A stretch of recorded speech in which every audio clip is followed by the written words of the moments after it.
Hello, magandang hapon po sa inyong lahat.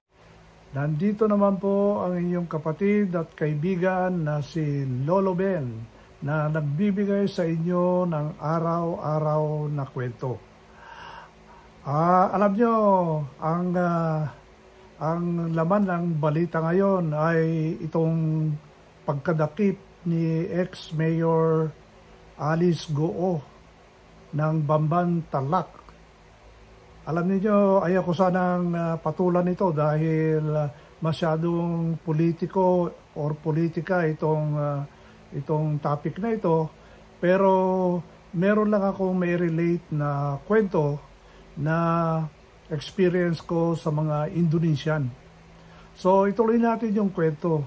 Alam niyo, si former mayor ng Bamban, Alice Goo ng Tarlac, siya po ay naging resource speaker ng investigasyon na kinakandak ng Senado natin. At ito ang topic about itong mga pogo or itong mga parang nagkaroon na parang kabute na nagtumubo na mga online gaming offices dito sa atin. At ang kinikater nila ay mga Chinese na mga nagsusugal. At siyempre, ito ang parahan na para dumating yung mga maraming Chinese to the point na nagkaroon ng mga skandal sa immigration and so on and so forth. So ito ay kinakandak ng investigasyon ng Senado natin at ito nga gustong malaman kung bakit nagkaroon ng maraming reklamo tungkol sa pogo to the point na meron ng human trafficking, may torture, illegal activities ng mga pogo na ito. At doon sa investigation, nalaman nila na si Alice Goo questionable yung background niya. At nung pagkatapos ng investigation, nagkaroon sila ng rescheduling of the investigation, inimbitahan siya uli na magpakita para i-continue yung investigasyon. Pero hindi nangyari yon. Ang ginawa niya, nagtago siya at alam nyo na, pinutakte ng media yung tungkol kay Alice Goo to the point na meron na siyang kasalanan kahit na iniimbestigahan pa lang siya at wala pang naihahain na criminal charge sa kanya. So nagtago siya, hindi na siya available. Mamaya, nakatakas na pala siya ng Pilipinas. Ito ay under the jurisdiction po ng Senate kasi siya po ay resource person at siya ang kinakailangan ng Senate dahil may investigasyon. Ngayon, nahuli yung mga kasama niya sa Indonesia. At sila ngayon ang iniimbestiga for the past days. At dito nalaman na nakaalis sila mula sa Tarlac at pumunta sila somewhere in the seashore of Zambales or Pangasinan dahil ito po yung malapit sa South China Sea. At sumakay sila ng maliit na boat and then na-transfer sila sa malaking boat. And then, pumunta sila ng Indonesia. From Indonesia, pumunta sila ng Malaysia. From Malaysia, bumalik ulit sa Indonesia. Hanggat sila ay nadakip ng mga immigration officers at mga Interpol ng Indonesia. At sila ngayon ay napabalik dito sa Pilipinas at sila ngayon ang iniimbestigahan. At nung isang araw, detect o nalaman kung saan nagtatago itong si Alice Goo. At kaagad siya ay naresto ng pulis ng Indonesia. At dahil may parang advice o suggestion ng Indonesian police na dapat makuha kaagad si Alice Goo at madala dito sa Pilipinas kasi nagkaroon ng mga usap-usapan na isasama daw si Alice Goo sa swap ng isang preso natin na Australian dito sa Pilipinas na wanted doon sa Indonesia. Pero hindi nangyari yon. kaagad nagpunta si Secretary Abalos ng DILG at saka si Chief Director General ng PNP, si General Barbin, para kunin si Mayor Go sa Indonesian custody. At kaninang umaga ay nakarating na siya sa Pilipinas na walang problema at maayos po yung pag-uusap at nai-transfer sa atin, sa custody natin, si Alice Go. At ito ngayon ay re-relate ko sa kwento ko tungkol sa mga Indonesian. Alam niyo, nung ako'y nag-schooling sa Fort Benning, meron akong classmate na Indonesian. Siya ay graduate din ng Indonesian Academy. Parang counterpart ng PMA. So, major ako noon, siya din ay major, siya ay nasa Indonesian Army. At alam niyo, sa itsura pa lang, parang Pilipino rin siya. Sa ugali, Pilipino din. Marunong mag-English, marunong makisama, at saka mabait, at siyempre, matindi yung respeto niya sa mga Pilipino. So, naging close kami dito sa major na ito. Nakalimutan ko ng Seki, Major Seki ang pangalan niya. At meron siyang bigote, Army officer, magaling. Siyempre, graduate ng Indonesian Academy siya. So, ayun, for almost 7 years na nandun kami sa Fort Benning, kami ang palagi niyang kasama sa mga lakad. Kasi nag-iisa lang siya na Indonesian officer na kumukuha ng Infantry Officers Advanced Course from 1983, later part ng 83, up to the early part of 84. Nag-graduate po kami ng May of 1984. At siyempre, dahil siya ay mabait, kasama namin yan. Pag lumalabas kami, pupunta kami sa city outside the camp. Ito na ngayon. Bumagsak siya ng physical fitness test nung unang test namin.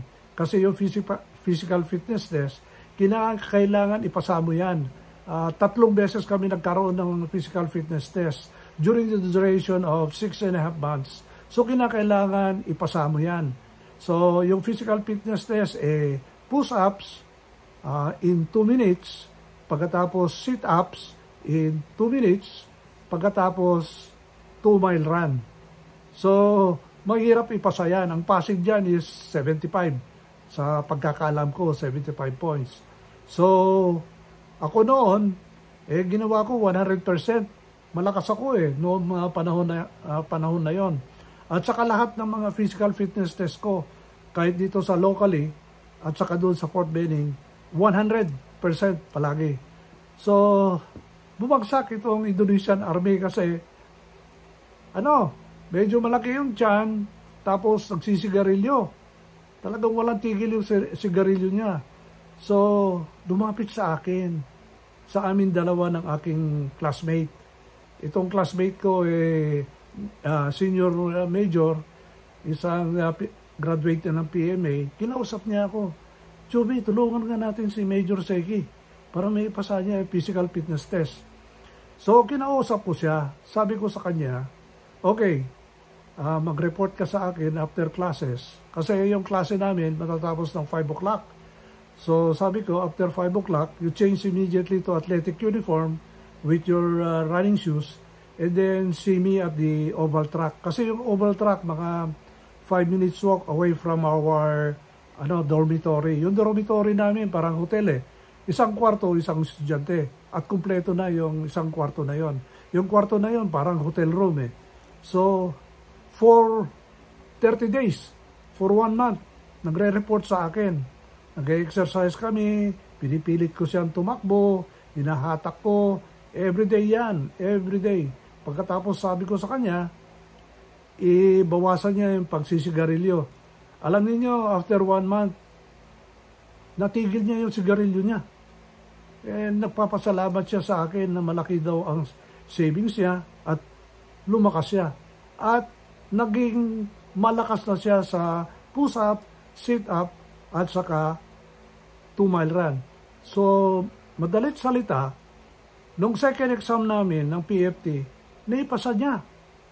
So, tuwan-tuwa siya. At saka yung final test namin, naipasa niya, na-improve pa niya. So, naging parte ng kanyang body system or body habit yung tumakbo every afternoon at hindi na siya nagsisigarilyo. So, naipasa niya yun.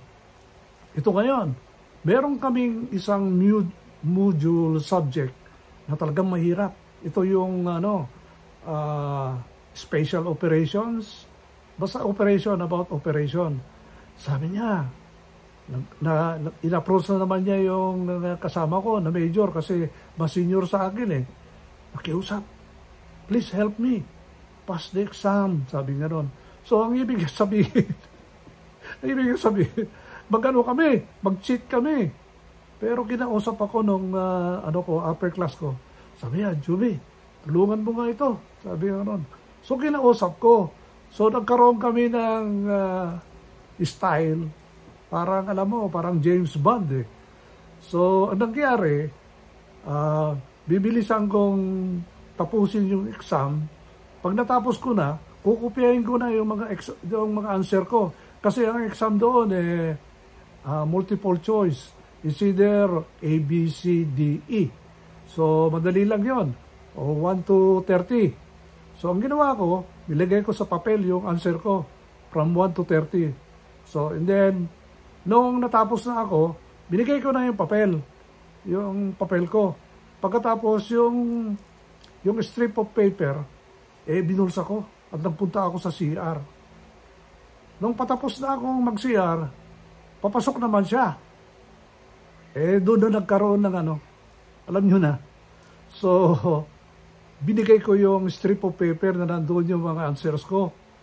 Alam nyo, may kwento ko na ito dahil wala na, retired na ako. At saka, retired na rin yung kaibigan ko na nasa Indonesia eh. So, ayun. So, ipasok ko yung answers ko, di tuwan-tuwa siya. Nagpunta sa amin at sinabi niya, thank you very much. Pero itong magugulat ka. Alam niyo nung lumabas na yung resulta ng exam, nagkaroon ako ng 2 mistakes. Nagulat ako. Pero ano pa rin yun? Mataas pa rin, pasado. Nagkaroon ako ng 2 mistakes. Alam niyo, siya, wala siyang mistake. 100% siya. Kaya tawa kami na tawa. Magaling pala yung loko.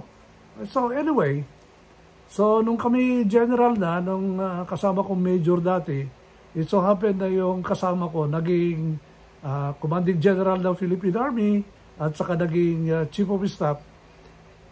Pumunta kami sa Indonesia dahil yung upper class ko classmate niya sa Fort Leavenworth CGSE US, yung presidente ng Indonesia. So kinausap namin yung presidente kung pwedeng pahanap yung classmate namin sa Fort Benning. At nahanap. So, nagkita-kita kami. So, nalaman namin kung ano nangyari sa kanya. Hindi na siya nagtuloy. Nag-retire siya, early retirement, nung siya ay colonel. So, alam nyo, nagkaroon ka ba ng giyakapan eh. Kasi, ang ganda rin yung kwento namin na magkakasama noon sa Fort Benning. So, ganun po kalapit yung Indonesian at saka Pilipino. Pag pumunta kayo sa Indonesia, makikita nyo, kahawig natin yung mga Indonesian. At yung ugali, ang bait nila. Talagang mabait at saka makikita mo na tahimik, ganun din, very hospitable, masaya sila, and everything. Alam niyo, ang number 5 na follower ng aking itong YouTube channel na ito ay Indonesian. Palagay ko nakaintindihan nila yung dialect natin na Tagalog kasi marami silang salita na katulad din ang dialect nila. So, yun ang natatawa nga ako pag nakikita ko yung mga countries na nagpa-follow ng aking YouTube channel. Ang number 1, siyempre, Philippines. Pangalawa is US. And then, pangatlo is Canada. Pang-apat is Japan, and then ang pang-5, Indonesia. So, obvious, di ba? Siyempre, Pilipino, nakakaintindi ng maraming retired dito, maraming senior citizen. Sa Amerika, marami tayong mga kaibigan dyan. O shout out sa ating mga seniors dyan sa Amerika.